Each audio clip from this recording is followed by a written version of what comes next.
that's your money for now. Who be DJ and Kwana, Yami, or Granny, Amani, and in some of home. My mamma is such a me poor, and I'm a move free, but I'm a move free. Oh, your dog, your pay soon come on. Yamini or half a core, or bra for me, or Travian Pony, Uncle Podi. The central needed he was so saying Uncle Torch, a Kunkum, Bonnehodon, a Bonnehodon, and Yamia.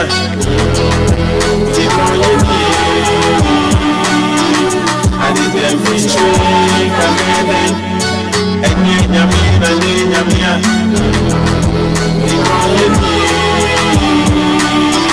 I did them free tree, I did my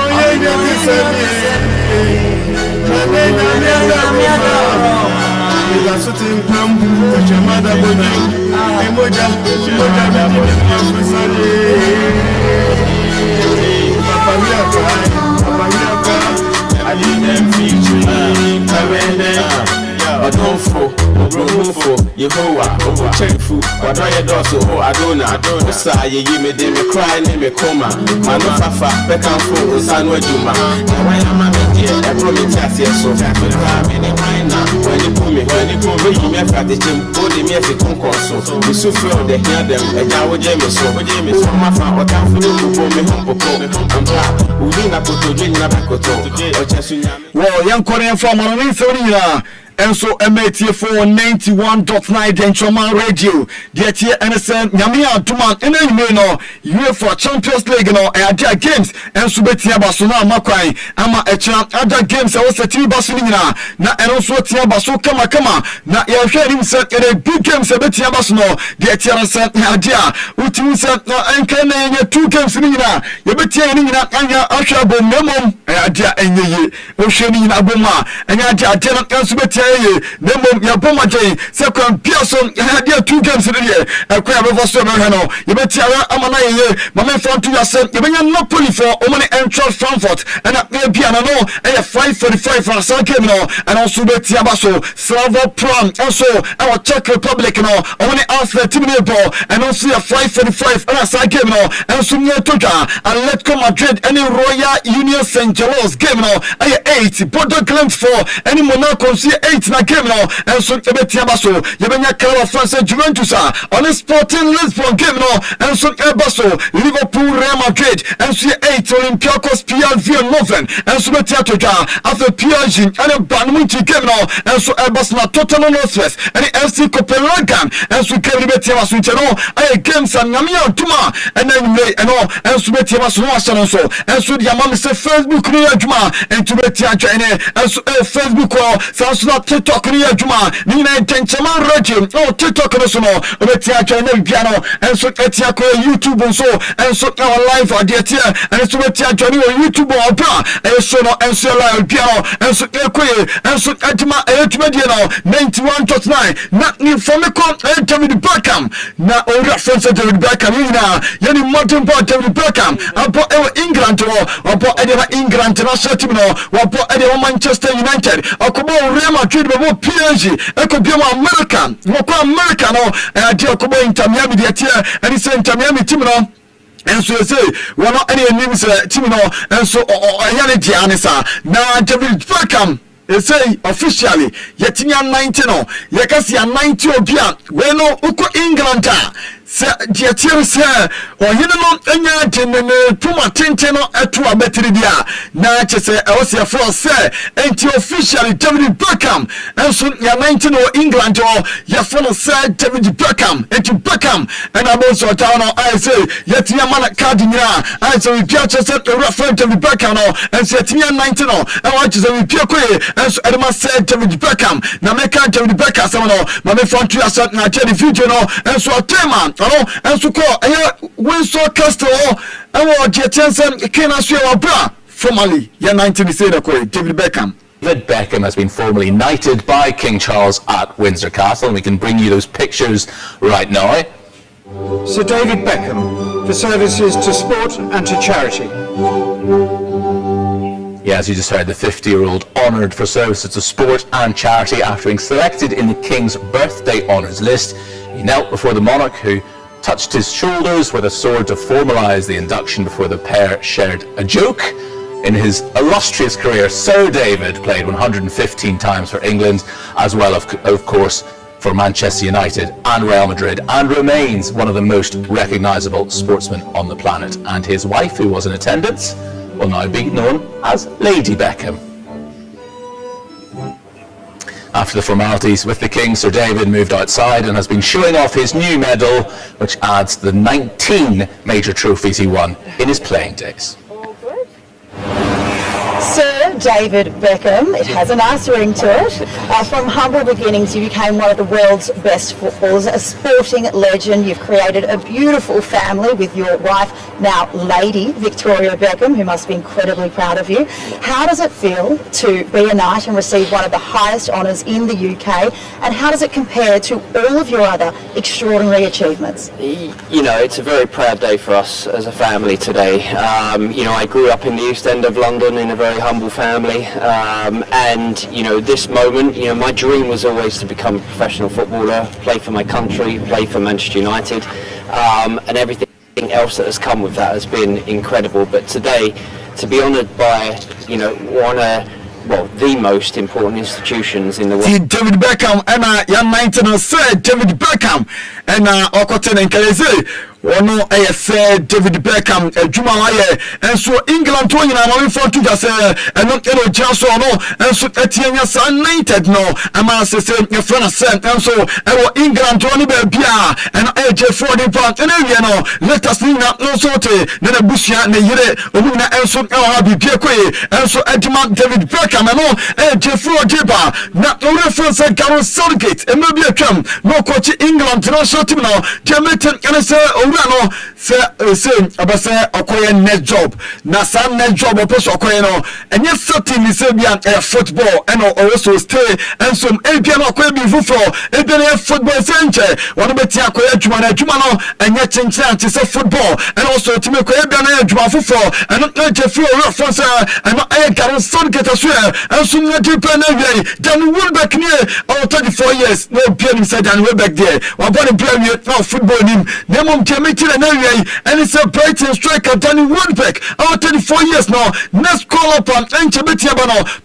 to say England manager and Smetia to insert area for Brantia. If I say not now say Danny Welbeck now and so Besiakai and my England national team now a Banisa idea not to say England for almost strikers one sana and not Danny Welbeck now and here reporter now and so for deeper and so Yamia Tuma Champion League Basso Yamia Duma Chebetiabaso Naturally, Yemenian Dortmund no more travel and so City. Everybody at Manchester City team now. Na Eman Haran, you say of Dortmund, Ever City team. Eman Haran was a very special match. Ediamano. Na I say, I come be at say Dortmund club no Edan Hontana Kumaso. A very special Ediamano channel. Hi, Erling. How does it feel coming up against Borussia Dortmund, your old club? Have you still got a lot of friends there, or has most of them moved on there? Yeah, I still have a few friends, a lot in the staff still, people I still speak with, and it's really special, you know. I had an amazing time in Dortmund. It's an amazing club, you know, with amazing people, so I've just got good things to say about Dortmund, and of course it's a special match, you know. Ellen Haaland, so a special match. Ejama, or no Ellen Haaland, no Pep Guardiola, also Ellen Haaland. The TMSN, the qualities of the pitch was say no way. And I do come be to say what prepare your power on and off the pitch. How do share that with him? Pep Guardiola. Hi, Pep. When we spoke to you in the summer, you said for the first time in your career you decided the captains that you wanted this season. Obviously, Erling is one of those. Everyone knows what he's like on the pitch, but what did you see in his character, his personality off the pitch to think that he deserved to be in that group? It's difficult to find a real world-class player or start to be incredible, humble and thinking what is the best for the team. I know he want to score goals, the impact he knows, because the way he's scoring goals helping the team. But I had the feeling that I always have an eye what is the best for the team. And when that's happened, it's difficult to find. When I go ask players have this kind of ability or the talent, or I would say it general. positivity or kindness or whatever you want to say. Interne Pep Guardiola na Ogusua Enzo Casano and Real Madrid for Liverpool Cromo na Real Madrid Liverpool Cromo no my phone to Mr. Trent Alexander-Arnold a former player eka Real Madrid team no na the mirror I Anfield no ya vandalize no yeti na say umakose no Liverpool fans no akose no umakose ni mirror no. It's breaking news from Liverpool and Trent Alexander-Arnold's mural has been vandalised ahead of return to Anfield later today. Sort of asking about how he agreed to return to Anfield tonight a little bit earlier on. Liverpool hosting Real Madrid in the Champions League tonight, and that mural was dedicated to unveil back in 2019. It's been there for some 6 years. Handles. And now a brand to friends and not Trent no. Ya vandalize a mirror and no Anfield now internet and also a to get in Jamal maybe Anson Etiakoso na yanko Stamford Bridge Chelsea Nyami Antuma Omo travel na fe Omo so Etiako Azerbaijan na Azerbaijan Omo Etiabo Kya friends no and see Karabakh FK game limit ya so for Champions League China and I game limit ya toja na Omo coach ni ene or late training coach. Why later? I didn't know. I said, "Mum, red card. Red card. Now you GG. Mum, red card." Hey, from late. That's fine. Late. Fine. Red card. No. Enzo Maroska no late no about training was a red card. MG was I was a teenager and no. Now only Chelsea. Prepare. Players by play. Only fit. By Yanko. Chelsea preparing for match day 4 in the Champions League, and logistically it's a bit.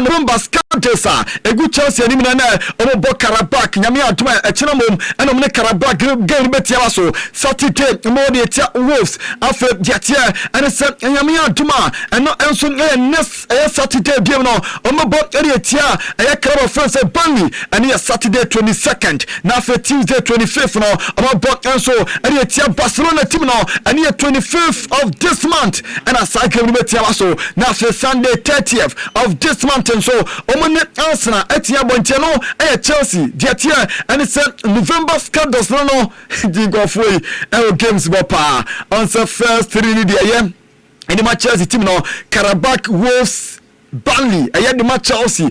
Na last 2 no Barca obo Barca Tuesday ne Sunday one Arsenal enso betia ball Enzo Fernandez akase bebre na ose ofesi Karabakh no omo ye ready na Chelsea for the Champions League there omo enso ade mo ba omo ne nchiwu ye pa na ose last year omo fight hard and omo place our Champions League mtienai omo be omo Champions League ma omo diagro enso Champions League mo ye ready for Karabakh game now. Enzo Maroska was an important game. Editia Karabakh, Enzo Maroska, Chelsea coach now was Omunya 3 wins in a row. Omunya UEFA Champions League ma and betia bon Chelsea team ni pa. Nyami Antuma was omo mantem and here Thursday morning and betia be do Thursday 6 a.m. and betia be do now for more game Saturday. Was a hajene pa skadeno enso haje enso Maroska and the sanse no enso eri tuja was in conform nya baya abrewajo omushe people team no omushe omo ento munya bayira abrewajo was okamo biate se game no emubeti ade nemom was Cole Palmer encho ba against Barcelona edie beduo na Cole Palmer enso etiaba Benoit Badiashile was available after international break no and a Benoit Badiashile and so available in my Chelsea team no was when ya Clemenka Kopama abaneya was Kopama team no and so better now was or come piate say player bi no obeja ne fie Pedro Neto nko a ena chena game no one also entimi ko bi Dario Esugo and out for a while and not ense wura no enso eri tudwa edini nyina no enso ema sister players no etore bi amu nya rest players bi o omu nya rest Robert Sanchez also mu treat equally and said mu treat players bi nyina esan say Philip Jorgensen no omujiniti eto there was some opportunity emani dem na bia no enso etimi koye was adia Philip Jorgensen no adia mujiniti 100% and enso wura no enso eri tudwa Reece James so was 100% fit and here Reece James eto bia also otimi rest no na bia etimi Liam Delap you say one also a back a important element team no we important player enso element Chelsea team no and enso Enzo Maresca enso edini nya tudwa edini nya no enso omo theatre piano enso etia kama no enso Chelsea for omo sento mu training ni obo ya Pedro mo na omo training enso Kobam last training session e biati akoso enso ma Chelsea team no ma twan mark koya mu ni nyame ya do back game no enso etia ba so dia mo no enso akre for the bar en let na enso tudwa na yenko parliament for omo France Bamunchi for no omo France yame ato mo ni PSG na yumrei na onsenda no mo call park no so ni Vincent Company edeninsa ekoka pitch no wadeninsa ekoka pitch no ene ya Vincent Company entubonsa no ene nam pitch no so di ene o twa no bia kakra na onam Parc de France pitch no so okoya no den saka pitch na hwe na orese be ball players na the team no ebeti abomo ba munchi for no na omunye train no ho na omunye ene omunya kwanya nko park na suntomo hotel ho ene omuje ho kase ena omude da form no mutitiri mu pom ba munchi for omunye mu fa krom kakra omutwi bicycle so akra ena ba munchi team no na so mu hotel wa ena mutimiti mu pom na unim se omunye the only unbeaten team ewa Europe top 5 leagues nim. The only team still unbeaten in Europe's top 5 leagues now. Bamunchi for me now. Teams are Bamunchi for now. Omuye Juma reference Pep Guardiola and so Juma Sempono. Your first Vincent Company Juma na Company near and Santo for the Pierre for say. Omo different level. Omo ball ball. Omo one thing. Omo say was it 2024. No one thing pa. Ya buemo. Yes parce que quand l'équipe tourne comme celle du PSG.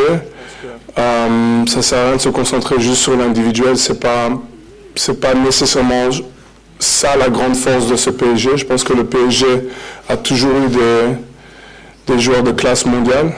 Mais la force c'est le collectif et c'est ce qui nous rend aussi. Interno a reference of Vincent Company and I want to Ousmane Dembele and see a fit.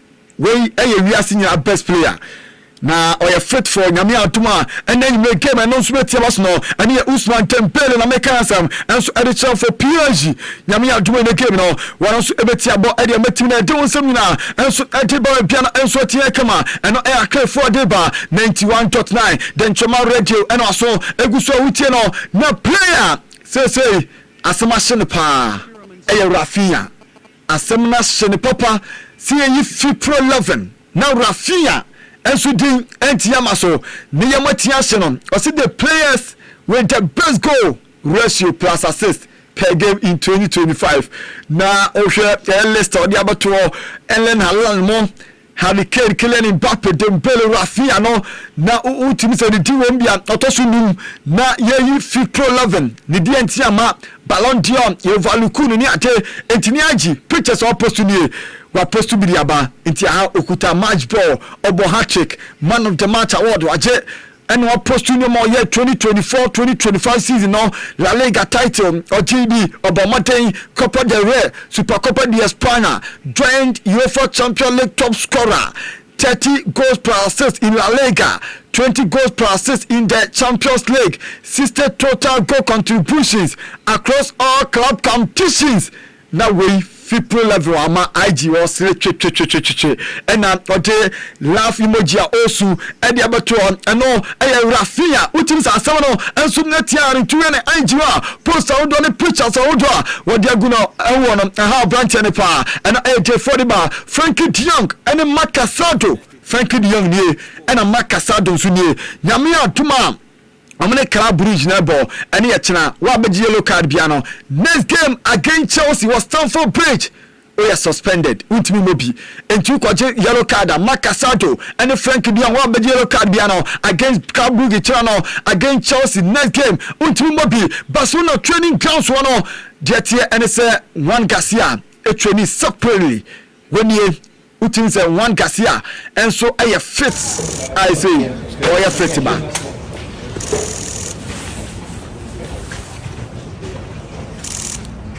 Inteno aya one Garcia ena aye training separately enche obeka team no recover kama na Christians nye training no Andrew Christians ito no enso ena afa ho a okono Andrew Christians de won training enim se bia ni pren makobre ana je na no ana se bia na okoba bi enti no Germany ka free aye training grounds or ene Christiansen na omu training no gwanti nye training no ena Jeffrey Christians aso enso edeba Barcelona manager ni Hans Flick wanila miyama na utize say ayonkofa no ewo mu ntem no bibia eye kama lami yama na afi no Hans Flick tubo Hans Flick atwen no odene nsa atu lami yama kom na one no enso etwetwe nkomo kakra ewo training grounds ansa no training no and also etia baso ma bia tia koso de ba pass team no na lami yama akoja baba wa Nicole wajano lami yama edie na mi wi se say wakosia baba wa bi na ochia ne sa 10 times no mo sresre no makabo my love emoji bi akota wa twa picture hey Lami hola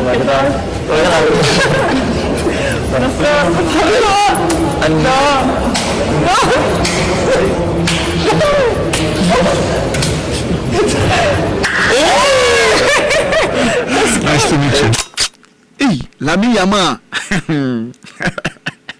abawa ya kwesi ya idie Lami yama mini jidie wo mu ba kokra na abawa uti ze nfiezu wani mpa kwai ompene size o painfo nko no pe Lami yama no na danfu twetwem twenie eye Nico Williams one also out against Newcastle China on team Bogami from the power team no we no aye de tie and it's a penalty on the public area honti nyame aduma China no one also team Bogami from the power team no and also dey for the Jude Bellingham when you say bibia ko yedima Jude so feel comfortable. Jude say no me kwed man after so kwed surgery I wanna bet you no and to be na bet you say the chance bibia area kama and so Edmund Tiscal and I want na bet you no and here Jude Bellingham and I make some and so Eddie Chelsea no and AJ for the letters no ya the tuja show so ama also theater piano and so etia kama Paul Lopez epra but it's for goalkeeper no and so etia kopra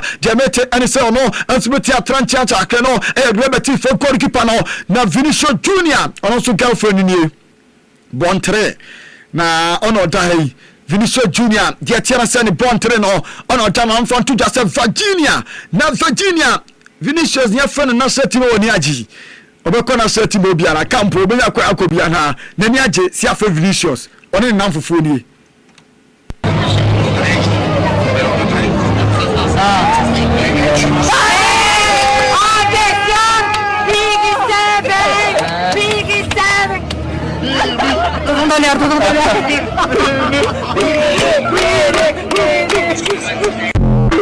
Vinicius Junior ne girl man dey about TikTok no ne aje papa say ya friend of praise na set team no and so akre for the latest na ya the MAT for Piet yakoso oko Arsenal na omu manager ni Mikel Arteta was Victor Gyökeres ni njonya ni sese no ase obohu kakra onim time a boy ni baba se bi obe ne ya obesa return anasa china obetimi asa ba the chance injury crisis for Arsenal adena adwene Mikel Arteta ebe sansem no enso area tudwa na Mikel Arteta na nie kwase adia na ni jiba bia sese Arsenal akwakodu no Arsenal won sese na ni ho. How would you assess the position Arsenal find themselves in 3 months into the season?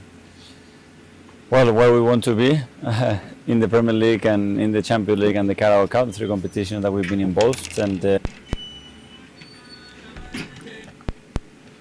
tomorrow is going to be a special atmosphere here against a team that they haven't lost in the domestic league and have some good results in the Champions League, so tough match.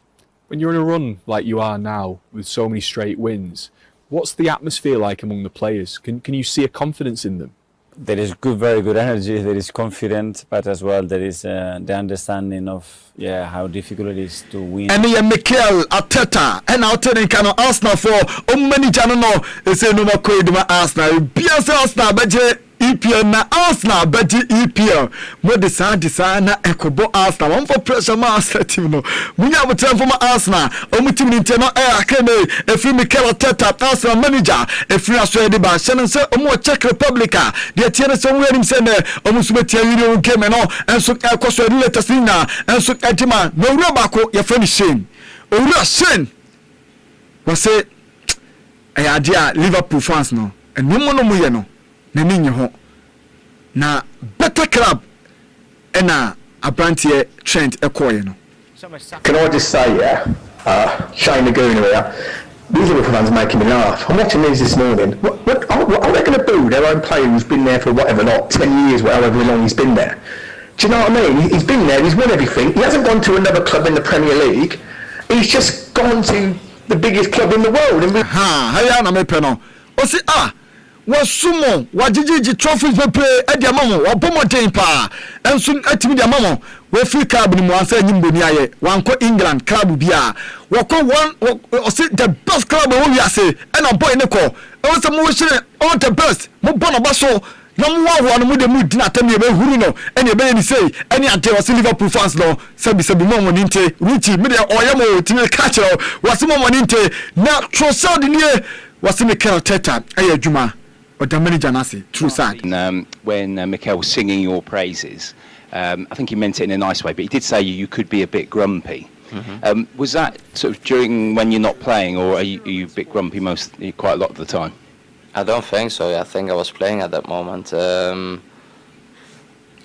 Leandro Trossard no and I can some bebre and so the latest no and so MTA France or Gini say Arsenal players ni nyina and so betia konkoten say na be ya expectation anko for and so na sportive free Arsenal no o metia ya dwuma ni nyina kama no and so AJ free Leandro Trossard e free aso ba Galatasaray for ni almost prepare omoko Ayas enewia Galatasaray for entube Victor Osimhen and afa Ike Gundogan mo omani problem nyame aduma almost Amsterdam nafe bo editia bobokua fence Ayas chira and asa game no so betia so edu letasina and so etuja o show no so maybe and so etia kama no and so AJ for the bar mame front to him said Daniel we France Carlos Southgate about David Beckham abaso say ya 19 no abona abaso painful to bebre ne former teammate no Gary Neville munyina no and so ebo ura na abaso say etia 19 say ono and so etia friend say and so England come on baby pia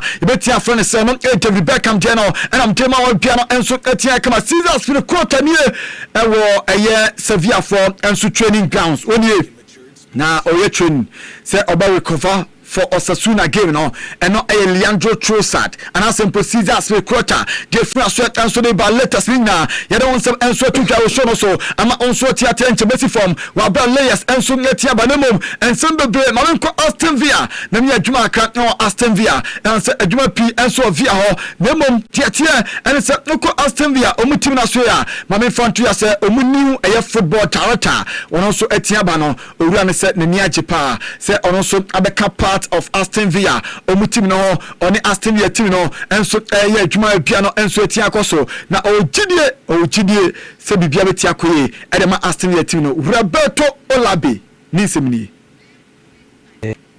it's like wow, what a place, okay.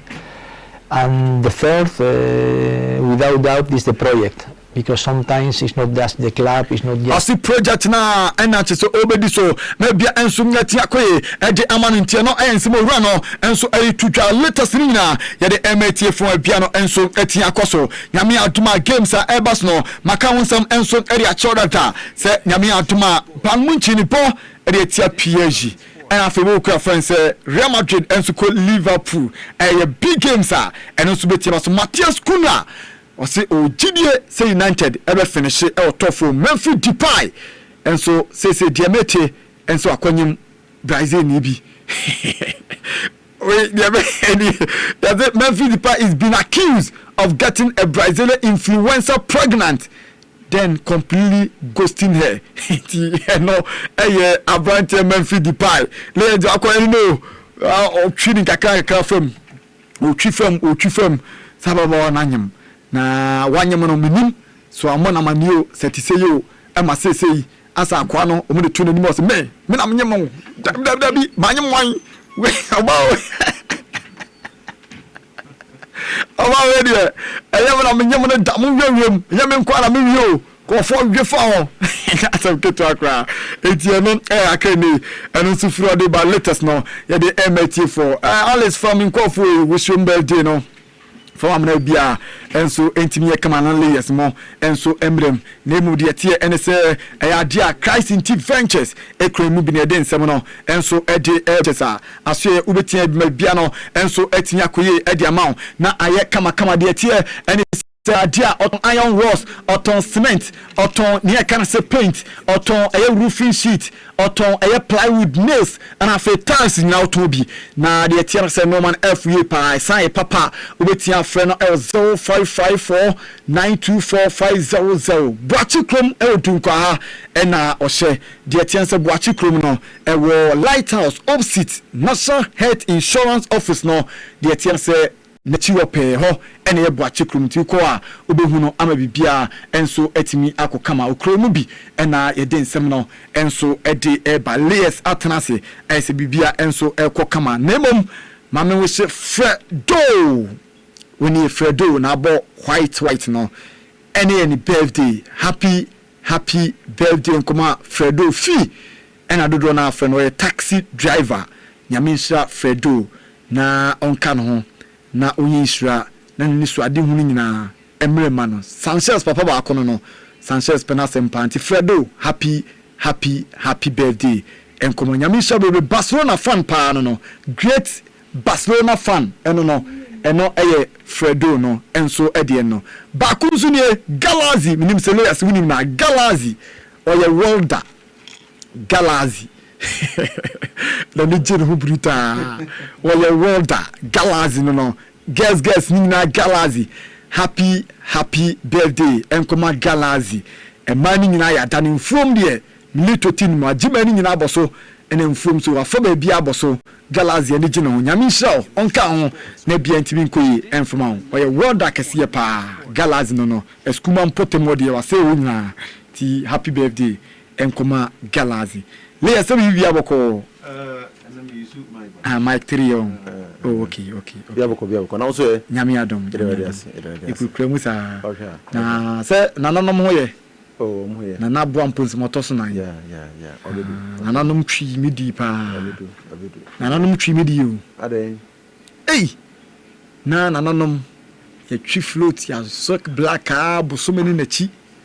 Na nananom de tie ne se ye bagi ani da na yakosi ada on memenda na Saturday na ma bre obrafo ne kokusmoku me de obrafo de nke ye ma me kakra ba kokusmoku de enye na me kofie kodama ade chi Sunday a sana na no ma fa chire de kofi kenata be so ku na no ma mfre me kenata we ni de kenata am za no munu ze de na no ye ndie we ni de ye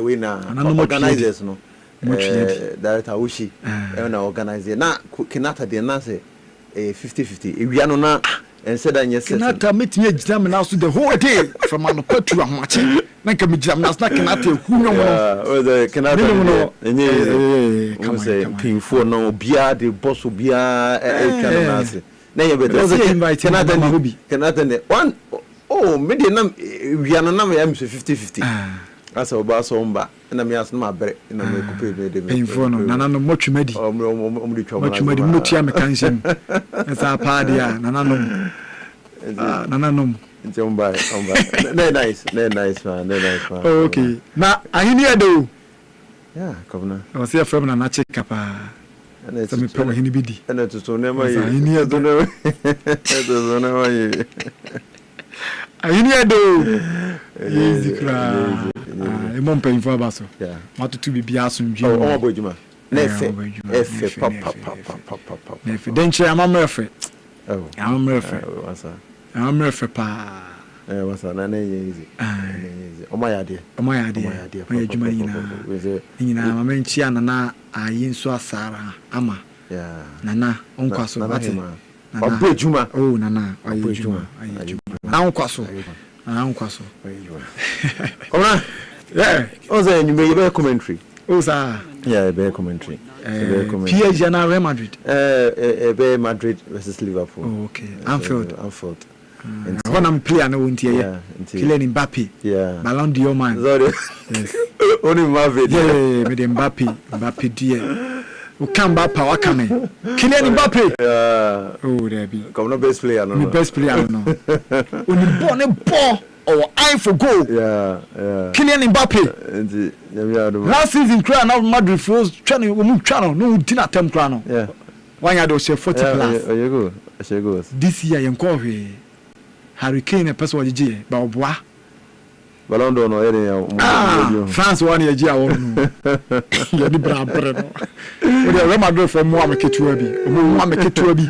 Madrid from more make it to be no more trophy back could be my. No, trophy. No. Na go phone la mi ya man di o. It's our turn soon. Yanko. Komna yendin komo mo nchi obi ati bia me say come flash enjoy show no oni oge omuti show no ewo mfom. Na Continue Information Center say free station. Oh, continue 80.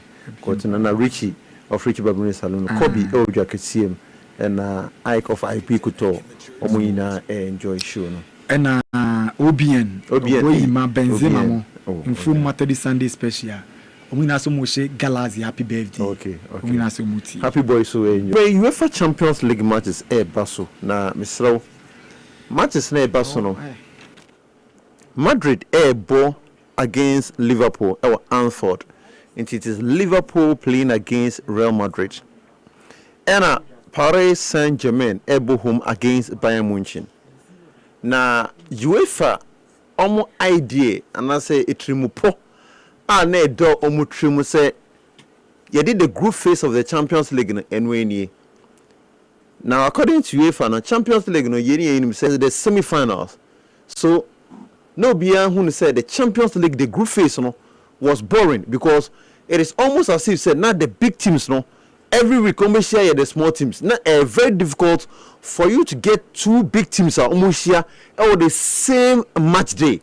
And that is when here almost did the league phase of Champions League ebaye. And finally yenya two big matches in a match day. Real Madrid versus Liverpool. I need the Champions League heritage. Emma Paris Saint-Germain versus Bayern Munich. Enono eye omo mukuta form recently. And these are the matches that everybody so enumerate. Other matches count, but the main focus enumerate will be on these two matches. Na matcha mi bedi hunkomo medi nkedi hunkomo the Paris Saint-Germain match against Bayern Munich. Both teams in Yano so far more record 100% records or the Champions League no. Paris Saint-Germain are recording 9 out of 9. Bayern Munich are recording 9 out of 9. Domestically, PSG lose against Olympic Marseille. But Bayern Munich are yet to concede and I say so much me at a defeat. And that's one here and they almost the only team in the European elite leagues are almost to me lose a match. Okay, Bayern Munich this season in here, this is the biggest test for them. This is the match a bit to me a show say truly the Vincent company is it a fluke and I saw only a teamer the right contenders for the treble. So much me we need the German Bundesliga, much me we need the German DFB Pokal, and much me we need the Champions League. Say Bayern Munich, some person to me, we need to win here. And my match, will be a statement match. Say really, am I ready? And I say, just a fluke. Now, Bayern Munich squad and you may what you are hearing is it is going to be the same squad. Now, Bayern Munich this season, they played the season without almost two key players. One, Alphonso Davies, who is one of the best left back we have seen. Before say, Yebenya Nuno Mendes, the best attacking left back we have seen was Alphonso Davies. He's been out because of injury. Then again, Omanso Lusu Jamal Musiala, these players only key to Bayern Munich from success, no. But they say season senior and they've been missed because of injuries. Into the Bayern Munich squad, the Paris Saint-Germain, no. Only a team, only Omabo the entire season. Omo plan, you plan. It's not like say a BBL, Omo Bonana, Omo. So it's likely said this how they are going to line up. Manoni is going to be in goal post. Congrats Lima is going to be the right back. Tom Bishop, the left back. Dalton Meccano and Jonathan Tah will be the central back. Pavlovic and Joshua Kimmich were the holding midfield. Louis Diaz, Hurricane, Serge Gnabry, then Nicolas Jackson. This is the starting lineup. Yeah, Visage said Jackson started. Jackson is going to start. Hey. And I say, Uf low by me. Yes. I Hurricane play. I'm going to drop Hurricane when number 10. No more Jackson. That is our coach. Where the plans. Yeah, but this is the lineup, and you may yet say it be a bit me and shall say. Now, okay, lineup, I'm going to for Bayern Munich. Yeah, their biggest strength, any more no. Almost ever one, are they a fellow pacey wingers? They have Louis Diaz at one side, Serge Gnabry at the other side. The style of German, almost style of play, any CBMC Mubobo no. Emu here wingers or pacing. That is one here. For Louis Diaz at the by. So they've got very good wingers. Tricky, pace, power. Then again, Bayern for this season, try somebody you see Hurricane as the number 10. In the absence of a chief creator in German Musiala, they've converted player friend Hurricane from the number 9, Emmanuel Bobo as the number 10. So the chief creator this season for Bayern Munich has been their main man, which is Hurricane, and Omobo Nicolas Jackson up front. So that is the biggest strength for Bayern Munich. And then you will Paris Saint-Germain be a PG 14 Minuswa. Almost about this match without their captain. Marquinhos is out because of injury. Fabian Ruiz is out because of injury. And Desiree Doué is also out because of injury. 3 key players are now instrumental for last season League number GNO, last season Champions League number GNO. And then you may Sanko Fomi and Sewinia out for Bayern Munich because of injury. In the absence, Omobo Hatrafa Kimi as the right back, left back will be Nuno Mendes. These are the recognized fullbacks for club friend PSG. In the central defense, William Pacho and Abante your friend Lucas Berardo, and I said Demokofano from Bournemouth from Omobo as the central defenders. In fifth, Zabani. And the central defense. Then in fifth, why Emery Zero will deputize in the absence of Fabian Ruiz, Vitina, any João Neves, complementing the midfield trio, and any one of Victor Koeskara, Osman Dembele may be so much maybe returning from injury. Then Bradley Bacola. This is the lineup, and you may expect it from club friend Paris Saint-Germain. What is the strength of PSG 14? One, almost very, very offensive fullbacks. Achraf Hakimi at the one side and Nuno Mendes at the other side. Your players are, even though some of your defenders there, but they offer a lot. Some who call minima and your defensive work one very, very good. So the defensive duties they are strong and offensive wise. So Nuno Mendes and Achraf Hakimi also team a lot. Then in fifth round, obviously. And Vitina has been absent. He's been on and off this season. But still, even though we pray Akwaba this season there, he's the player who completed the most passes out of the European leagues in Miniano. Mississippi, Oko Europa, players on mobile midfield in Vitina has been injured this season with Pratt no Akwaba. But even with his absence, with his injury, he saw the player with the most successful passes in midfield. Forget about Omoma Kenya. Vitina is the main man. He's present. It's in fifth now. Vitina is going to be there. Then João Neves and Ryan Emery Zeri. Anyone they've got Osman Dembele back. Osman Dembele all for Paris Saint-Germain a lot of things. One, fluidity. Or a player. Oboasa number 9 back up. No, baby back. Okoha, no Baha, no operator on the wings, no operator on central. Then aside there from pressing one player. More pressify player from Osman Dembele. So this is the strength of Paris Saint-Germain. The wingers, some more offensive, the fluidity of the attack, and in field quality. So the question is, and you know what is going to happen? Now, PSG are going to dominate the game. Forget about the Bayern Munich for an entire season in there. Midfield, the battle between Alexander Pavlovic, Joshua Kimmich, and Hurricane for Bayern Munich. Then Vitina, João Neves, and Ryan Emery Zeri for Paris Saint-Germain. Obviously, so midfield controllers are on one. this season any last season no show say midfield no money you know club your friend Paris Saint-Germain now Bamunchin will come into this match but on the person be possession and the messa fight back home Lami Yama Nuno Mendes yen hojuma yen hojuma Nuno Mendes yen hojuma come on Meshe Ulis any Nuno Mendes that is one thing Ulis will fall a chain Lami Yama yeah into one battle on your into between Nuno Mendes and Mikel Ulis and as if in second abri the question is say Bamunchin for send meeting can come very quick into we Louis Enrique o full backs no mo po monim kono be jam so mo ko monim and I said we making sure so much because Bamunchin definitely on some ball possession they won't say PSG bet we dominate no mo PSG on break quick counter fluid anymore one place no more powerful anymore that is what you I just said PSG e be dominate game no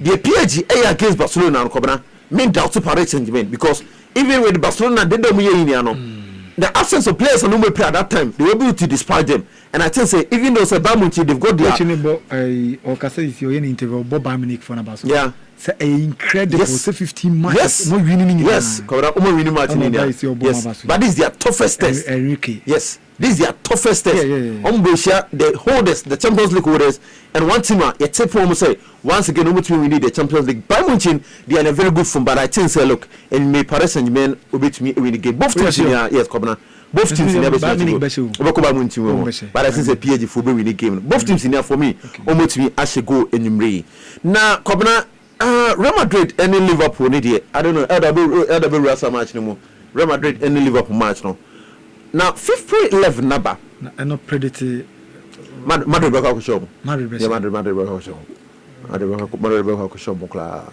say me Kylian Mbappe share 5 near so Mrs. Kylian Mbappe to score Kylian Mbappe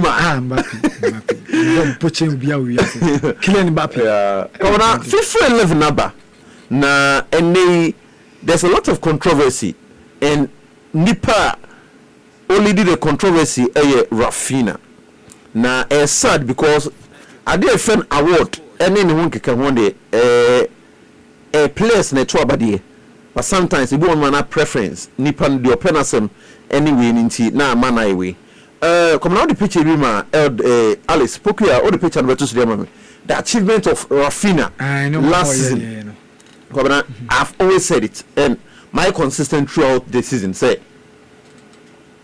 it is absolutely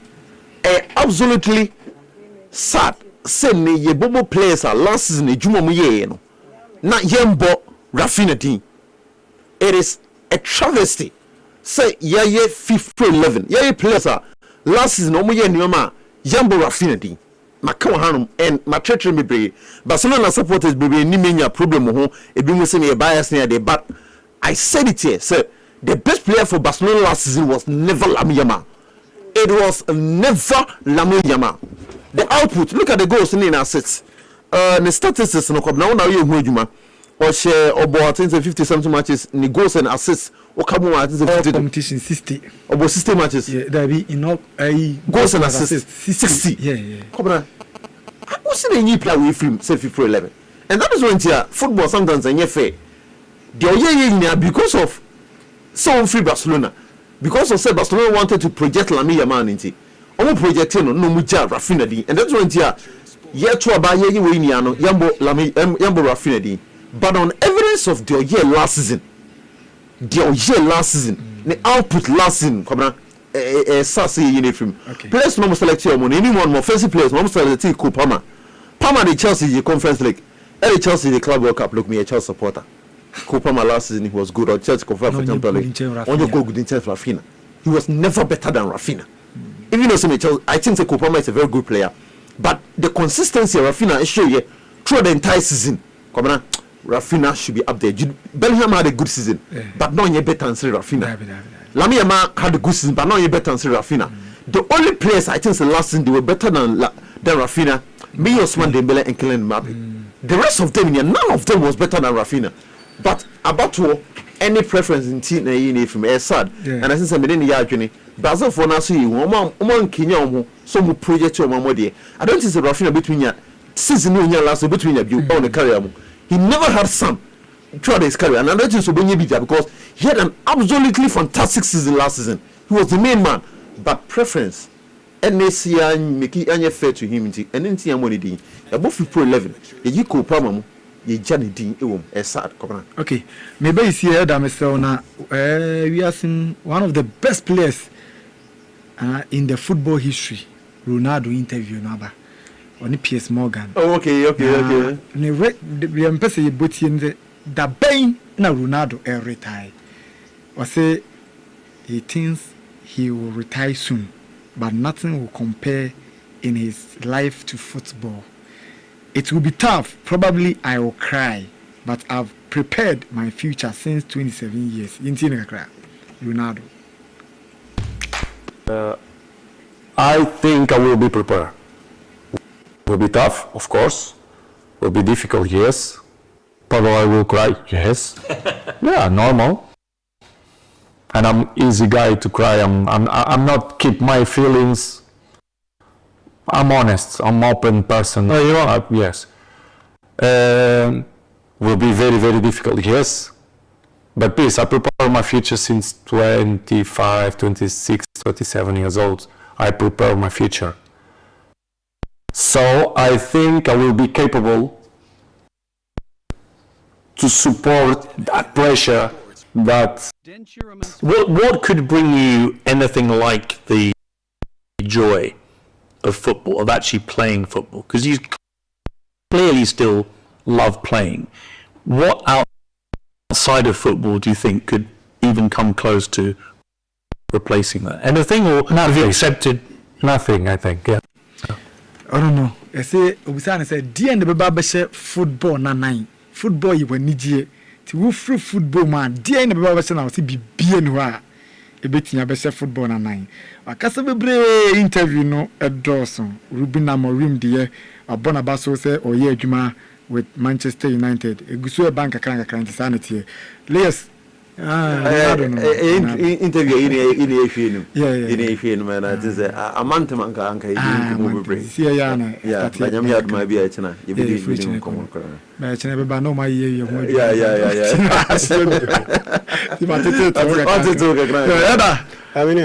Ronaldo say apart from football, the BNU man and yes. Okay. Yeah, Ronaldo say football pana. We see. As it is a cousin will be a ball crammy. No, I can't because I can be a banana or retire. Football no and we did that.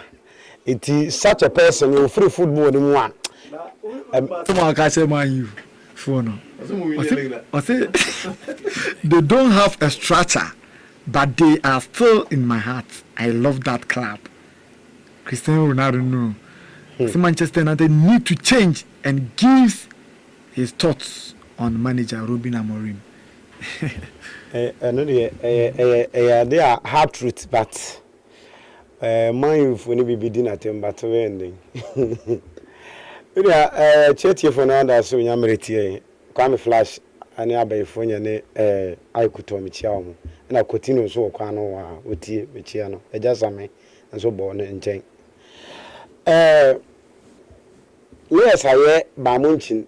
The other kama but mpese tato ka Caribbean sana mewura Liverpool ni edin. Ohwe Bamunchin team a omahihye na it reminds me of Job Hankins team of the treble no.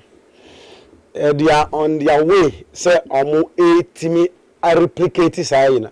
And Hans Zaflick team a so etimi e de koye Bamunchin the same thing. Sa kwan a wonam so a Omoje treble the same thing at Vincent Company, 80 air fast one, also got crank, Otimere and Kakranka, Ereconim. Now, Osha, the Vincent Company, in name say, Okofa mainly our them call relegation, inexperienced cider, or ye. Now, as inexperienced as he is, no.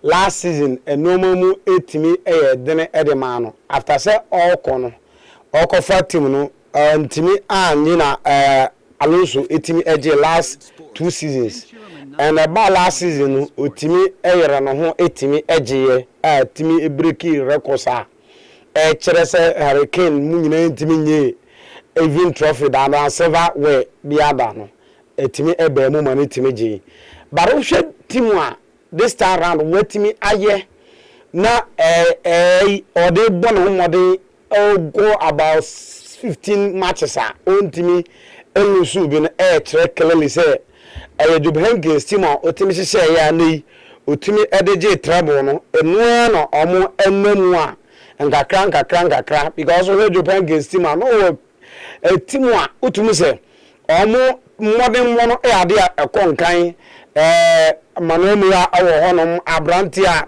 your friend Xavi Martinez no awo honom a David Alaba and Jerome Boateng dentenum back no ne ade a otumi say ade a na ekonkan Emre Chana ene watimi apie mu no ade a otumi say data no so ejina na nice one normal etimi ekoni ye amano eno ba enfinfinu a betimi ya Rafinha and Abranti from Philip Lam one omutimi ebo as left back and as right back otumi sign ebo in terms of enfinfinu 18 man ye eno hwe Abranti your friend Luis Gustavo num ene omo e kan ho a na ade na wo modern bo ekonkan Basin Swine Tiger num ade a na centrally omo etimi ebo wo modern ewo okwo a Shadan Shakiri num na no edidimu a omo ebo wo modern ewo hono a ye wenge no wings no utumi se ne o Frank Ribery Abranti afon and Robin omo na ye determinators in terms of say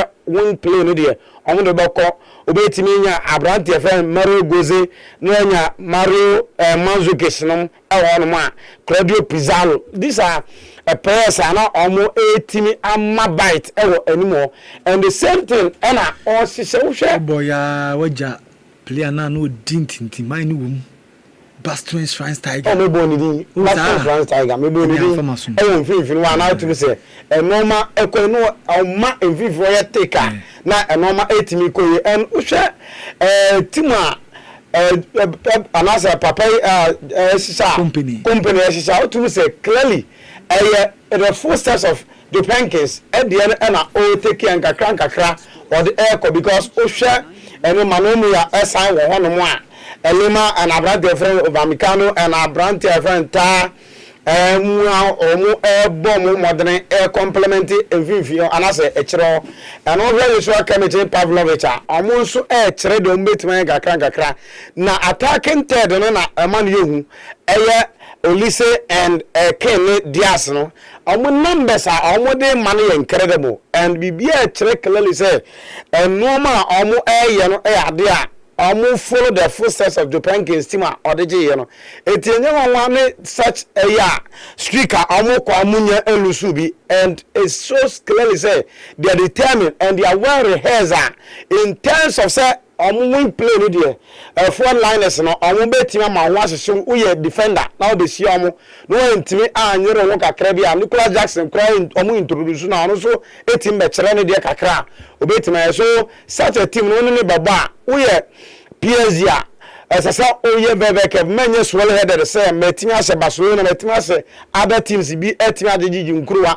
etimi dismantle Inter Milan etimi age Champions League ntino such a team no betimi because vociferous and omo no ya de a omo vociferous in terms of say omo so omo attack na ya de omo betimi amma ho asese pay so PSG need to guard against complacency no omo etimi eko put in a fight say na ebetimi aboa because some of their players we are almost but the positive aspect of it is almost when on the front three now a bit in above we say Vecha Velscaria and Dembele ni se Bakola na bit in abba utu say also almost when you know as the sharper any good day be also bit in and in particular midfielder a bit in aye ade a bit makase Vitia Zai Emery and Abrante friend and Nuno another nervous ebetimi aboa ema Vivian take but a better midfield play well betimi assign ononko emfifini no ateza wona abetimi akaridi no Madrid match na eba so no omo Liverpool go home but also the recent performance of Liverpool enya ade a ekonkan in a sense that where performance in terms of league, the last weekend, Mutimi winning and against Aston Villa, Mutimi overpower Aston Villa, 2 goals but share performance best of 4 matches, Mutimi go down, winning streak, na intimi man for more, I'm not losing streak, and I'm enjoy, but share performance totally any confidence level krana from Madrid are on cruising levels and as a cruising area egu almost kwa na ko nim because we share Thibaut Courtois a package on its owner we share game na baso no and they understand it all. You always a Madrid edge na kono you always count on Thibaut Courtois say obetimi aye a lot of saves in the game no matter the opponent he always come to the party. You need such a player say and as a player in the shape of Thibaut Courtois post me say and any good day biano obetimi rise up to the occasion not to keep in the game whilst even defense not letting it down he will always be the number 11 man and as the number 1 man obetimi about to the party to save the team or don't be now and also I expect Vavadi say ono ombetimi is miss shift no timi akobo the right back and etimi aboa no more etimi ya Militao the Wilson Carreras so by were proven the metal clearly say even going forward and even defending is better in doing that. The normal the predecessors etimbaye ebi to one or clearly say or also ebetime follow the footsteps of the predecessors no etimi aboa emono koye Tononi and Bellingham ama enfin France ayi Alonso team na wahye no o timi ammo one player abetimi abo aye selection ejano say Tononi is a trump card or issue and a belly and Musuba or man fee for my Kamavinga is also providing a year and normal Timiko, the last of other Gula a fan belter, and also adding a bomb fee for Emma Bibia Etiko and Vinicius Jr. is playing so well by both in Emma, but also assisting and normal the total play in the game, involving the game, idea was so.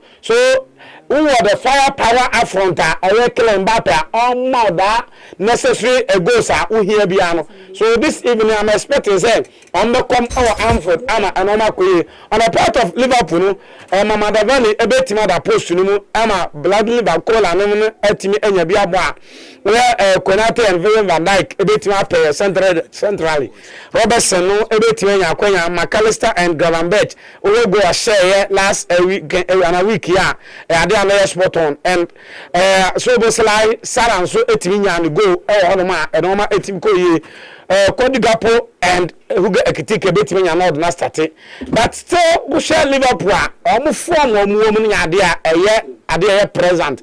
I'm expecting them say omo ebetimi put in a fight but Madrid with the determined side we call last season clearly chere ekwan Madrid PSG amofa so qualify and some ram into the group stages no chere class almost 30 chere statement of intent to say this time on ntwan ma emunya dene ma nko bo playoff anase enko do bibi ansa na watimi abewuram group stages the 3 matches ya bono teams omo nya the 3 matches ni na 3 9 maximum points PSG Bamuchin, Inter Milan and Arsenal and Real Madrid.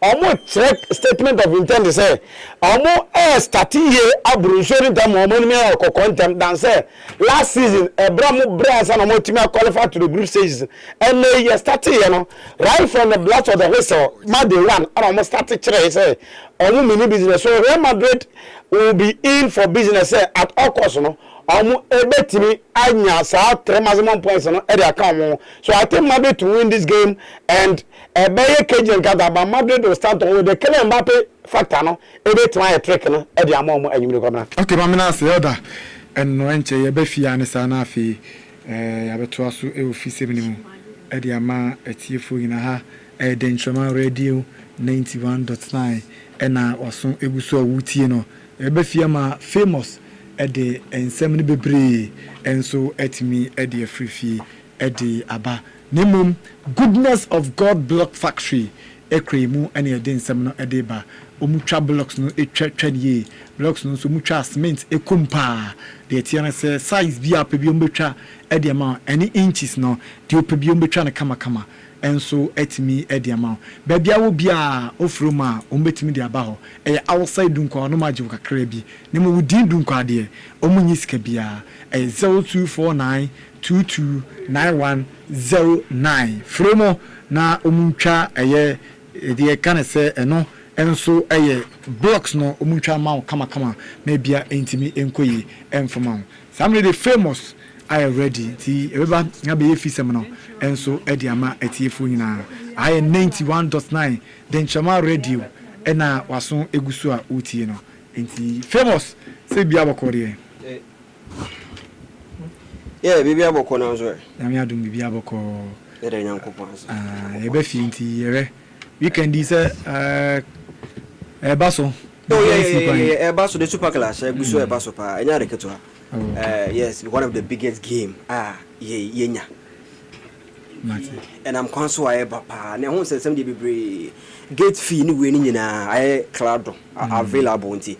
Ye the who say some and so at the ba. Nya go cry. Ready enko. Okay. Well, enti enso mo obi bia kwa ba na ye nchachi obi bia emfam bram de chairman radio 91.9 ma mensa se ensem no edoso na de dika ana afensum de ditie no ana jase ya nya trase a ye de nyina ba be so mo na ma mensa se emfam free the biggest one I know some this weekend to me Airbus which is the super clash na medema yetie for de am say gate fee no so nya bo na gate fee di obia ebetumi akọ stadium na also etimi akobo nani som akohoma na popular stand no 30 cities center line no 60 alpha lower VIP 200 cities upper VIP 350 cities and alpha VVIP and also 500 cities it is a message so the amount there na 1360 200 350 and alpha so 500 inti bomodia nam de ufilisa wo so betumi afford no na kona koje wo de na bibia so entimi enko kama enfam na super class ne guso ye gina so a yere won sensem everybody na Charles Taylor former Kumasi Asante Koroko Heart to Folk player na wadi nko obi waso nsem ye bi by Heart Folk eche Kumasi Asante Koroko ebo mo ekabako enan na ose nkanya no nkonko mituma aso mbebre ose nkonko mituma aso mbe 6 okra but ye tell some am eni kwaso so go biem onjai na for ne sa kwatokofo emfa nkonkoda kapsa kotoko be share one e wa crash post stadium some match no na korofo say oh mato na boka no mo di ukuru me send Sunday no ati no ti ni nyina o ka no na say I don't know. GTV's. And I say, boy, with your friend Agro. Now, 4 no crown bonus, you should do 4 no. Or 7 for cars, a man should you. Minyabona, or share some match now. Hey, not just Sanka, more yet. How many goals? You make Chessa, Ismail, Tiame. Say, hey, son, now we oh, no, Ismail, person, share more good. Now, if you first goal, I'm going to be corner now. I treat in the tea here, yeah. I'm share first goal, no. Oh. But also some for go no share cry any but no one say ye the say also say because players are out of forms area every now and say it is how much I can see a shank be 6 and 7 enti eroso Charles Taylor somewhere also edoko to ja and ere won sansem nyina so ere amayetiefo now onim say previous onim say this season both teams no more performances enya bad crown say Heart to Folk social league no so omo tosom miensa ena Kumasi Asante Koroko enso ewo 3 outstanding games omo som etoso onwoche which is 8th position now this season Heart about 8 games we winning 4 draw 4 and our first Olosu game was 8 goals, and our first was considered 3 goals. Who called the opposite number, which is Kumasi Asante Koroko. Also about 5 games, or maybe 3, about draw 2, Omolusu game. Almost 7 goals are considered 2 goals. And the super class starter, and also made the sense, and so Emma Yetiefo. Now away from that, Yegusua Yejinaswa na Yeshemua. Odem say Oparado wedding come on Oparado say Yankancho Bibia say the spiritual side in it dear. Oh.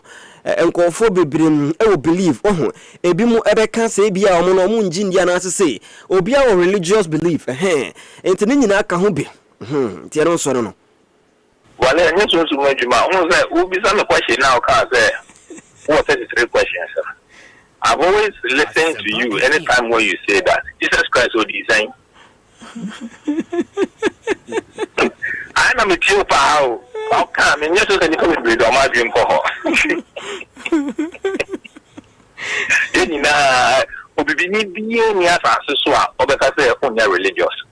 Sebi wale. The bibini sora no pa obebo mpae ase no ofisi ba adwuma. Adwuma bi oye bia no regardless obebo mpae ase na wako. Roni ena obitima also no ashela dare no ko. Enya da.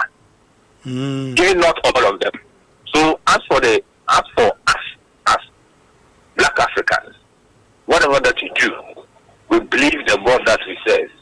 And once our the 33 that connect to our Lord Jesus Christ, we know that in everything that we do, Christ will strengthen us. Entiero so ene nsema Kwame Oparado orekotu dwa na yemfre no so na yempowrem ewo Henry Asante Chum ono ene eye kasamafo edema the GF wadi nkoma kakra o se yenka nche obi bia se this season se wo so team o mo bo mo homode pa de Yediana Stars na oso mo CEO yefre no Atapoku no obo adwuma pa and dia ode ba team no mu no na ni je ho papa obo no homode Adriana, because last season they struggled a bit, but I like the way they went about their operations during the preseason. They were very quiet. They concentrated on putting a new team together. They kept a core of the team that played at least in the last 2 seasons. They brought in Sioba Aristika, who understands the Ghanaian terrain. He's been here for quite some time. He's been in and out of the league. He came in very quietly, did his business in the preseason, and is going well for them. I think they are one of the contenders for the title. They are very strong at home. So far, they have yet to drop points at home, which is very, very good when it comes to how well you do in the Premier League. On the road, even though they've lost a game, they are still a formidable side. They are hard to beat. I've watched 2 of their games so far. Until they score, the opponent finds it difficult to score. So they are solid at the back. They always try to tease the opponent. And on 2 occasions at home, they conceded first, came from behind to win. I think that was against the most recent one was against Swedro All Blacks. Conceded an early goal in the first half, but fought so hard, got the equalizer in the closing stages, and then found the winning goal in the dying embers of the game. And I think that they are showing signs of a team that is primed for the top. They also have an experienced management team. Now their CEO is Atapoku, our colleague journalist. Yes. He's been in, and I like some of the things they are doing off the pitch, community engagement. They have even introduced a policy called Pay for Your Brother to Watch, where they go to companies in and around Doma and get some money and then enter the tertiary institutions in the area and give the monies to the schools to make buses available for students to come to Nana Jiman Bedu Park to come and watch these matches. And these are very positive initiatives, off the pitch, also trying to sell the product to the communities around Doma and also institutions in that area. You may have a student who do not come from Doma or Sunyani or Brikum or Kato or any of those communities. The student may have come from Accra, but once you introduce the product or the brand to the student, he buys into it, he gets the opportunity to watch more games. Okay, Ntiano so ayen Samuel Henry Asante Chum or the Kotu Jana so to us in Goakra. Elephant Black Star number 1 goalkeeper Benjamin Asare Hono saying Yan Kancho BBS Benjamin Asare mistake or Koya against Basake Holy Stars. Any mistake be a year be because sometimes mistake buha a see senior obetumen so a correct because maybe a chemu nanka ope idea clean pa say best to free Benjamin Asare no because always be a game be bubia no on also keep clean sheet and also mistakes there say no so able to be happen but say a happy we are so bounce back na bibia ko here man. Football mistakes are bound to happen. Whatever happens on the pitch, the fans become agitated, and sometimes we even want to go to the extent of, going for the head of the player. But they have coaches. I think he is working with a very experienced coach in Mashudidi Dramani. Whatever he has done for himself must not be taken for granted. Before the 2 goals against Bibiani Gold Stars, he had gone 5 games without conceding. Mm-hmm. And then yesterday he conceded against Basake Holy Stars, and even they won. He is the leader of the team. He's done so well by bringing Hasselfolk this far. Before the start of the season, there were many who doubted the quality and the ability of. The senior soccer team, the Black Stars of Ghana, see a legend by Aquas Asamoah Jan. What do you come? Now I'm saying GF Gusu or more air planning. I'm saying Asamoah Jan are retire. CCR the only club will be able to retire or retire on for official community beyond my so retire, but they are going to retire. Into no almost or more Gusu or more planning, say or more bebo or official game. And so edia onano because eniemo ababa ye edia magana no ipanin gas wa retire no na moye nse ama no yes ye be ye opompo if say you can see we can say for you opompo be retire because is your only team be abo we meet ya no isi mi nya radio ye na mu tia ze me jai ti mu masa sanka ye show no be 5 years na on kasa radio so bia na ya should organize official program amount opumpu enti almost organize game and so to the one because as much about home module 51 goals in 109 appearances for Ghana. And there's a modern power and I feel so also the highest African goal scorer in FIFA World Cup. It's a Jumedia with Dino and you medicator crying to almost say game no bobodia organize na almost some edia set nanimunyam na kumasa antikora konum say omo 3 outstanding games.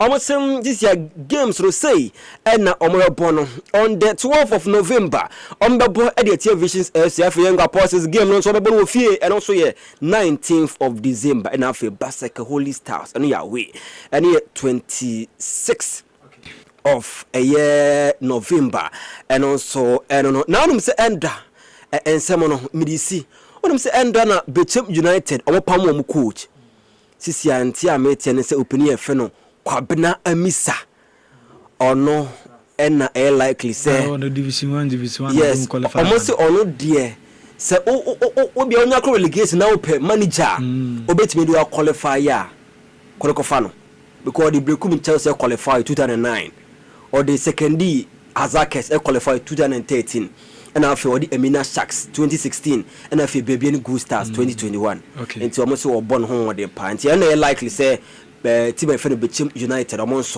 e be appoint no na wetima we di juma we any if say my boabo no e dey eba e dey no dosu Sarafini ya famous ya genius me da sepa no you famous ya genius and na motie ne nka no or the fise ni nyina de amaye ti the operator no atie wi nyame adom a Sunday ni ehwe ni kotokonias nyame adom obia wo fom ye pa obia wo ne form kotokonias nyina nti twen na ya hwe de ebesi akọ Alice mama we wish me birthday we have bia so entimi nko kama we eye esinam ewo dunkwanfuom asetena pa Johnson wa ho ena wo hye ti happy birthday enkoma esinam awudunkwanfuom asetena pa Johnson wa nyamisha no nka ho na the tiene say yin bebre isnam yin bebre boys no na forward the amame say omo show happy birthday nti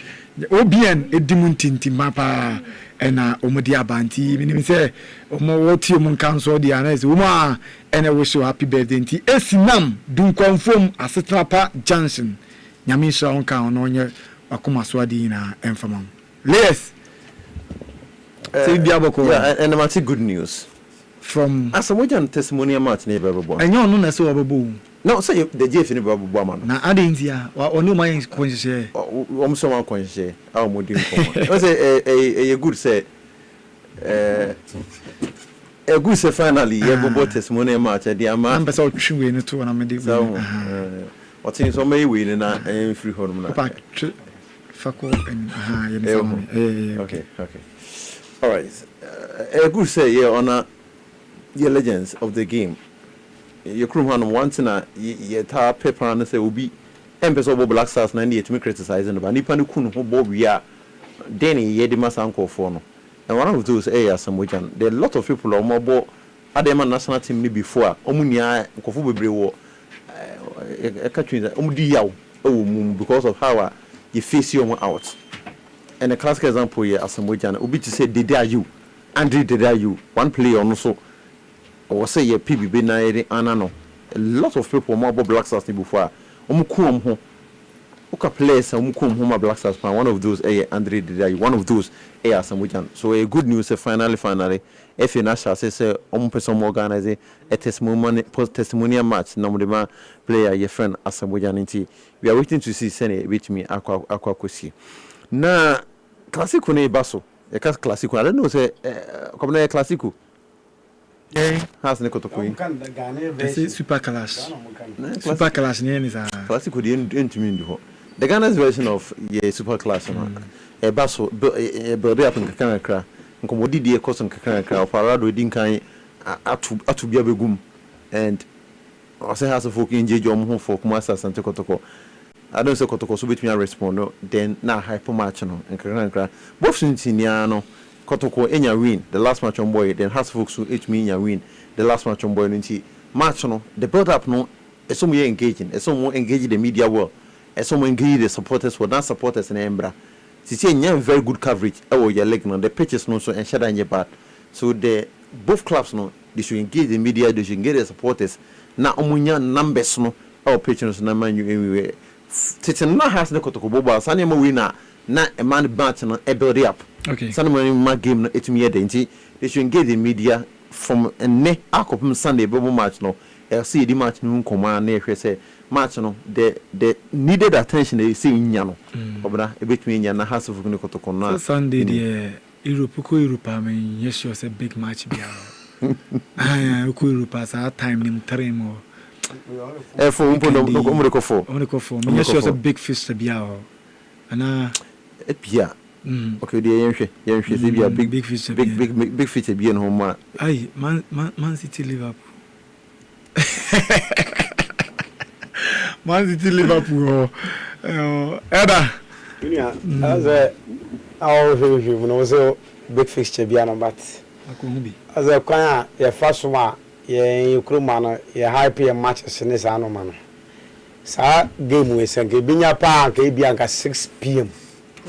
danka etima because say even we find say Chelsea e krane e bia Brentford krane e ba Chelsea ni beko akohwe o kotokoni ana has ni but beko akohwe Chelsea match no dance obeko akohwe especially whilst I was akotena wiem ahwe no obe e bia meka se akotena ba bia yeyi Chelsea match no obedo no ho etimi atena ba bi kama etimi anya akakra bi asepo ne sa no mana obetimi atena sa comfortable way ni mu dance obeko akotena wi agedegede e me we eboya this time we ebo no nya wi aketwa say 3 o'clock eti na even players na ankasa kra bebo game no so mo bo sa that time mo exhausted ma game nyefe and even TV coverage go omu twa na nyimra utu ze ma TV coverage ni kra no eyefe one the bas Ghana mo ebo 3 o'clock no de na ne jire kete mu apa because unim say your system nim you need you need venues me fan say venues say papa I beti anajo matches beti a share feel comfortable what they say we flat light no question chen venues be ya we bobo venues security reasons and transport what they say how to ebia me free am person ko hwe ball e Kumasi am ko asaba what they say na be hardwene but at least got 4 to 6 there again normal that time is my bibrisa kobna waboboda o de na obobo sisi eni ehonam na fa kobna wo jire bi ma tiro that place no we no go ye bi na and then no mana ya ye wo especially say tough na ya no so the boot pa fi pa no jire so bi ma so the one who boot black no one shall be na wo show sa only an atetima we for na nya some good I had the matches and I joined the very difficult at least what the young one you kra no for best 545 you bet ma within that range you know Emma bibia tima because that time na esuma bebre for the na enyu no settle down kakra and as we are settle down kakra so also the no yen resen here and on 4 o'clock there good say e betimi enya such a match but I can say two teams in our set a good platform for this promotion of this match. I say omutimi promo because over statistics are famous every 2 days. Tells you clearly say omu nyina no ade this time no omu bo good football. Obi abo 8 matches no a concede a year 3. It tells you say enye bad. Say wabo 8 matches no a concede 3 goals there. And obi so abo 5 matches a concede 2. Say this teams obi has lose game. It tells you clearly say obi over has voka. So 8 matches na ma bono omo win 4 and omo etimi adro 3 so it tells you 4 yeah it tells you clearly say omo ye adwuma kotokonso etimi win 3 and omo etimi adro 2 it tells you clearly say omo nyina no ye adwuma bibia etimi koye e dey ever say dey be ye be nya botre in the course of the week be for departmental by department we goalkeeping ya be compare defense ya be compare ya be midfielder adwuma if we same like up Saturday no ya be compare ni ahwe ya compare and contrast ni ahwe de Sunday obetimi win in the game has I consider only 3 goals yes and akotoko go stars on say weekend he has to consider goal there was this I don't know the entire uncle phone him say Benjamin say yenche no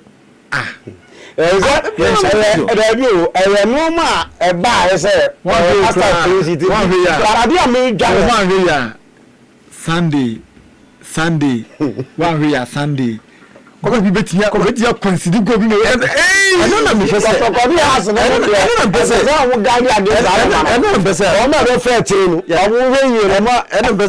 me emphasize Ghanaians no go keep being one man no I say or starting here clean sheet but that I go for the 2 hold David and the people come that doesn't mean say yeah consider go give Chiboko to money no but as a goal no consider a mistake from him consider the penalty yes that me abia me nkofo nya adwen say emi to ma for the social media and they criticize say anything warranty or correct and that is the point I'm making say we shouldn't say the mentality say yes you know yes I consider go from this time compose before Sulia or consider be making errors and that is some goalkeepers there that do not take away the fact that he's a good goalkeeper goalkeeper be one way so ebesha e kotoko ibo kla ebesha no but and no interest when you good goalkeeper so I hope you say omo promo matches no na normal especially GF no fa omo njim both teams no fa omo njim say na be ya ebetimi aboa na etima spice up the game because on the sha get fees am dey betu 30 60 350 and 500 as work betu am boku rest and no man is say 2 things in our form what I say obianso lucy obiante see defeat enti obia be person obekwa ko hwe ni team na okohwe kwan bia ni team be fa so a or best opponent now lose you know. So yeah,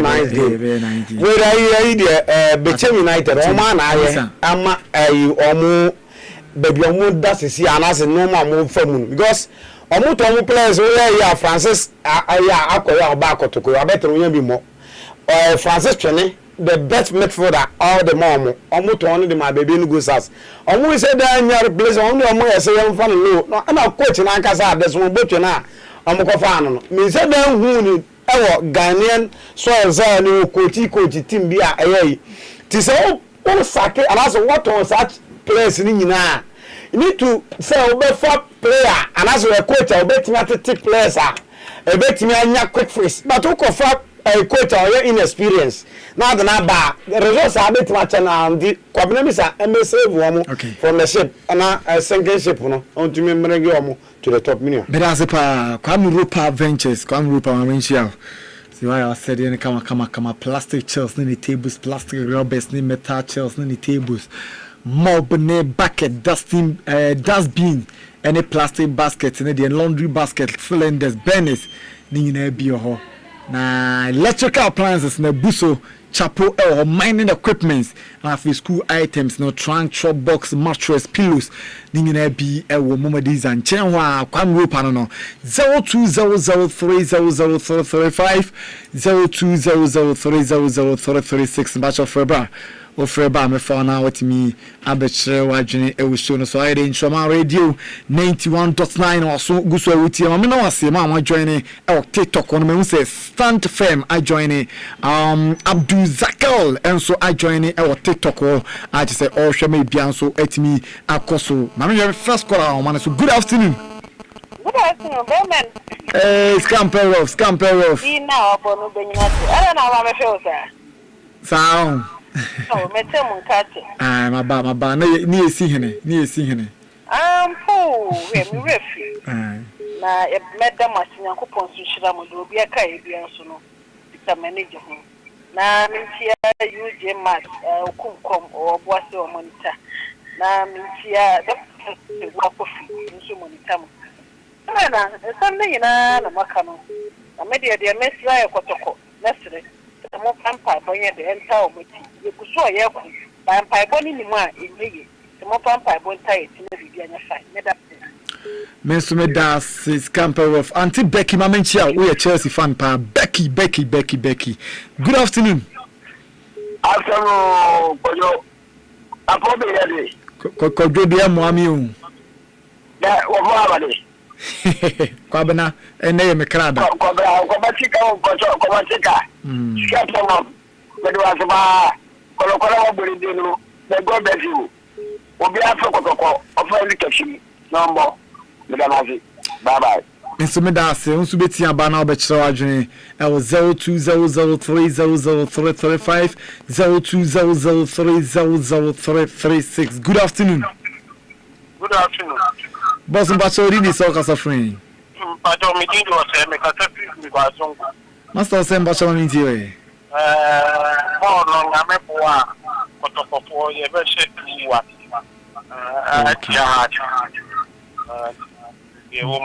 Okay, good afternoon. Yeah, good afternoon. Fikara today. Master Iteboko. Mamintiali, Elda. News with your program na Ukulumia. Pabra, na wo for ya mo fotoko. Omo ni no mo nkomo. Ye bi e empire. Ye ko ele wa ke ko. Ye ko chief mamo. Onye she akra wa ne. Ye ko ozo mo she fine. Mo no ndi gbe bi am se abo bi mo ma ne dem from ogu. Wa anyi no ho a. E ba yi bi ya mo ma obi a enkuti anka. Okay. Ye mo bi wora wa performance. Wa drapa. Ye no gu de. Ni. Omo ni no ye Good afternoon. Good afternoon. Boss Mbachori ni obi akase free. Okay, I'm the Abdullah. Make us free, I am free. Master Abdullah Mbachori ni you.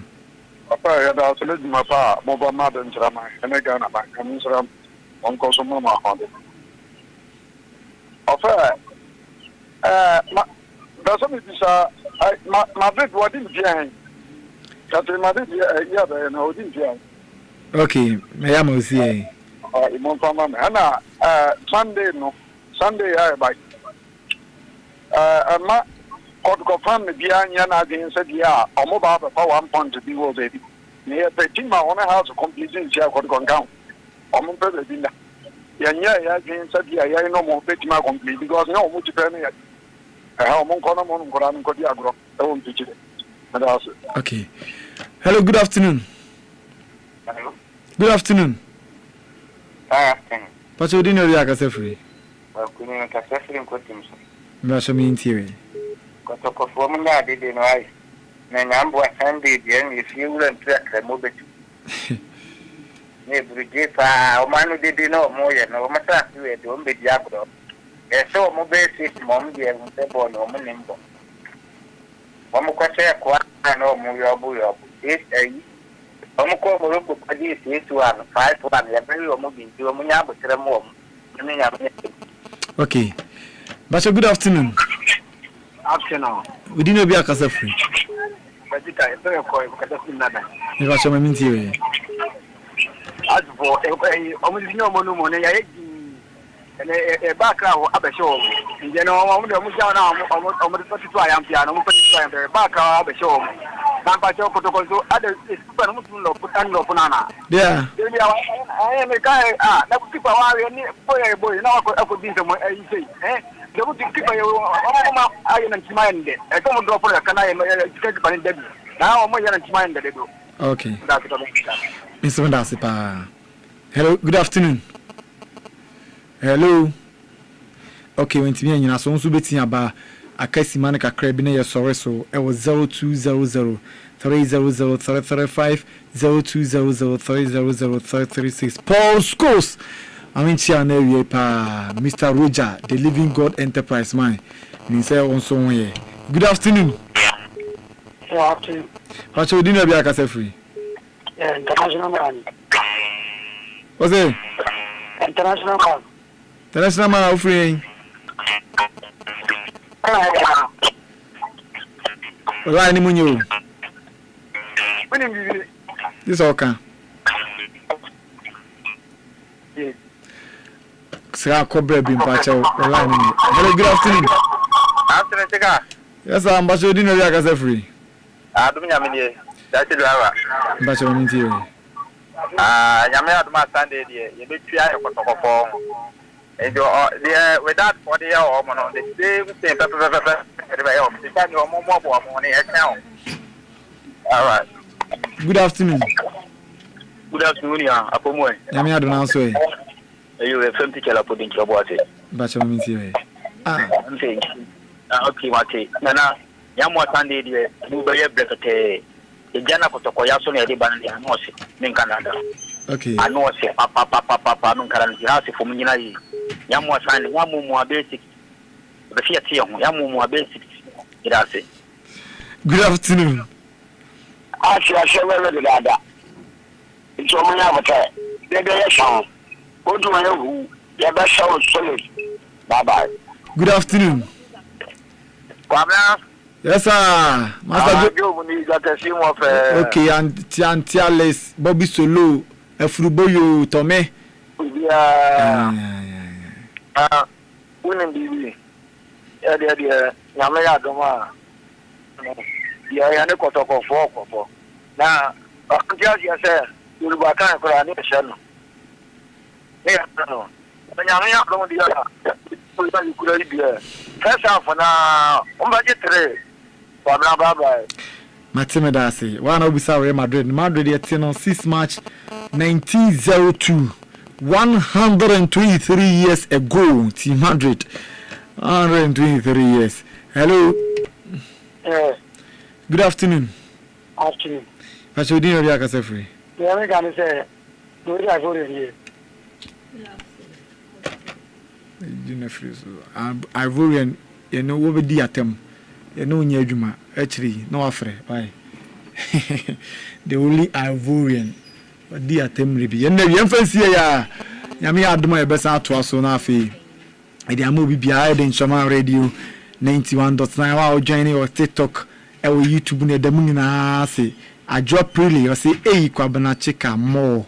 adwa preally nso ma yenchia o e da wase se nso o hwe show no adwa preally na nka menka ne say Felix Kofi kwabena if Napoli fail to win ebe dey na me de makada Napoli menka o say mu be win o mpa chaw me predict Napoli match enti ene ya message no enso etima we say ni fu say ni mu nyina enso e hwe djumade ne e TikTok o you know BBS elder by layers by and a famous your genius area call local news no but not for some of Freddy Scarry to